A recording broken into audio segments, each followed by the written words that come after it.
How to survive a tsunami. A tsunami is a series of destructive and dangerous waves that are typically caused by earthquakes and underwater seismic activity. If you live in a tsunami hazard region, make sure you know what to do in the unfortunate event of a tsunami. We've put together this list of ways to react and survive a tsunami if you find yourself in the path of danger. 1. Evacuate on foot if possible. Bridges and roads might be damaged or blocked after an earthquake. Whether there is an official tsunami warning or you live in a tsunami hazard zone and an earthquake just happened, immediately start moving on foot. Walk or run towards safety to avoid getting stuck in a car in a dangerous location. Stay away from any damaged roads, bridges, or buildings that could collapse. Try to walk on open ground as much as possible to stay extra safe. 2. Follow tsunami evacuation route signage. Tsunami hazard zones usually have signs to direct you to safety. Keep an eye out for white and blue signs that say tsunami evacuation route or something similar.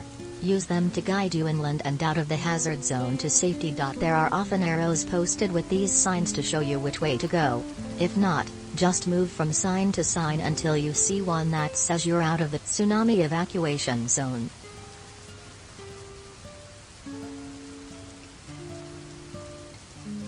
3. Get to high ground. High ground is the safest place to be during a tsunami.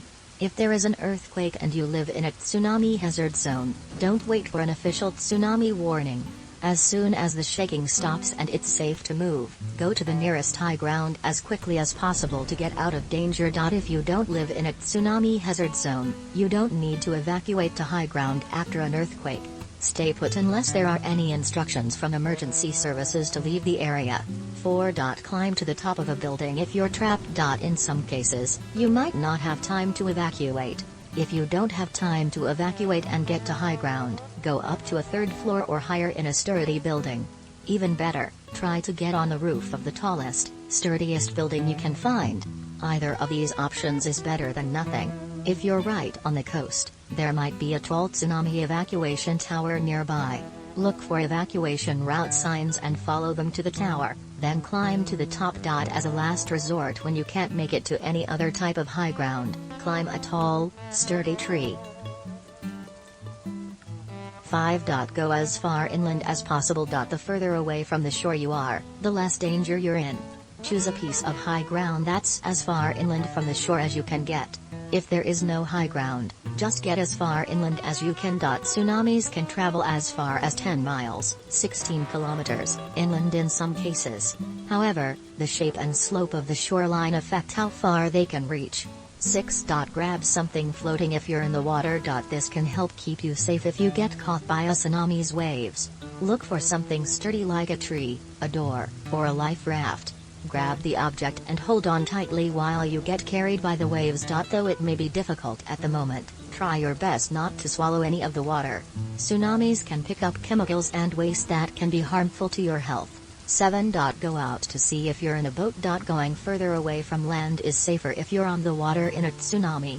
Steer your boat towards the open sea, facing the waves, and get as far out as you can.